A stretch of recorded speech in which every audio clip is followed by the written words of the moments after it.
Good people of YouTube, I'm going to really quickly demonstrate a basic crystal grid layout because some of my customers from Etsy have asked me. This is mostly Metaphysics Etsy shop, so I'll put a link in the description so y'all can check that out. Okay, so you can see I've got a blank piece of paper laying on a clipboard. This is a work surface. So I've got a blue kyanite, which I'm going to put right here. And I've got a few stones that are off to the side. I'm doing this on my bed because I'm lazy.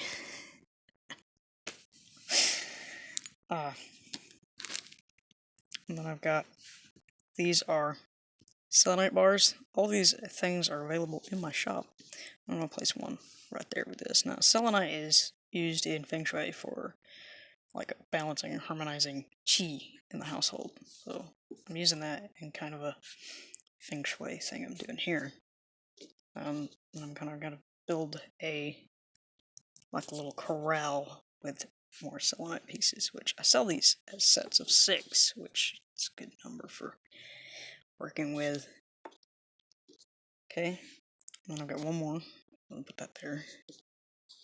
Adjust those. And then I've got this copper sphere. I'm going to put that in the center. Copper is a good conductive energy stone. This is a good protective energy stone too, and it also helps with like, I had a little brain fart there. Excuse me. Sorry. I'm not fancy enough to edit that out, so bear with me. This is a malachite. This is actually a broken piece, but it's really pretty. It's got all these little self-healed crystals on the bottom, and put that there. Malachite is actually a copper stone. So this is a good energy layout.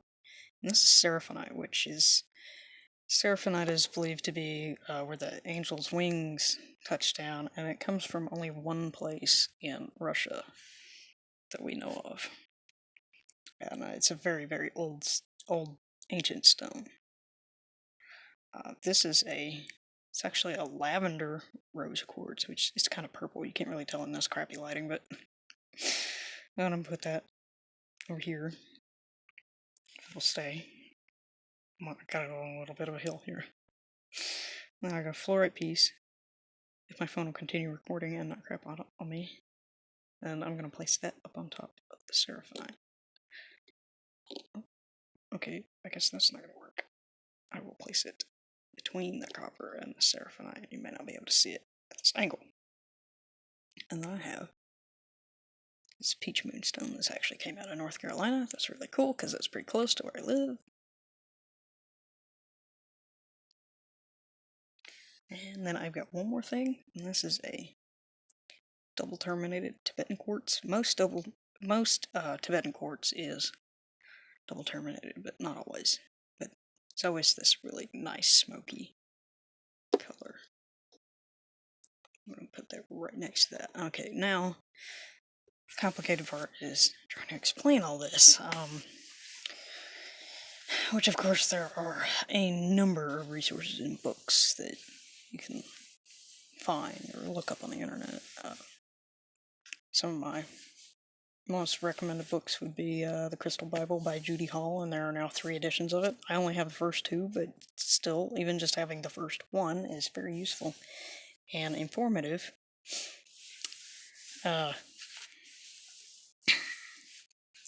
So, here we go. With the selenite, you've kind of got that around like a border. Like you might border your garden, keep everything kind of together. And then this is kind of a base, because I'm sitting behind it, obviously. And then this one here, working toward the copper, and then up toward that seraphonite. Now I see I've got this piece pointing towards that now. Then this piece here and this piece here are both heart chakra stones. They're good to have, in your center. You want to energize your heart, energize your love energy, your friendship energy. good vibes, you know. So this is a good little layout for that. And that's pretty much it for a simple layout like that. I mean, you can really let your imagination run wild and just let those stones tell you where they want to be put.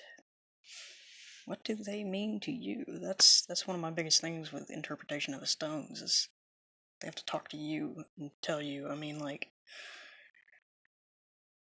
there are some stones that some people just don't get along with. I have a friend who doesn't get along with hematite. Every time she gets it, it breaks or disappears.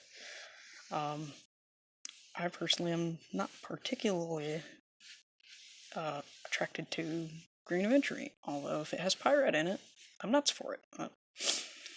So we all have our things we get along with, I guess is how you could say it.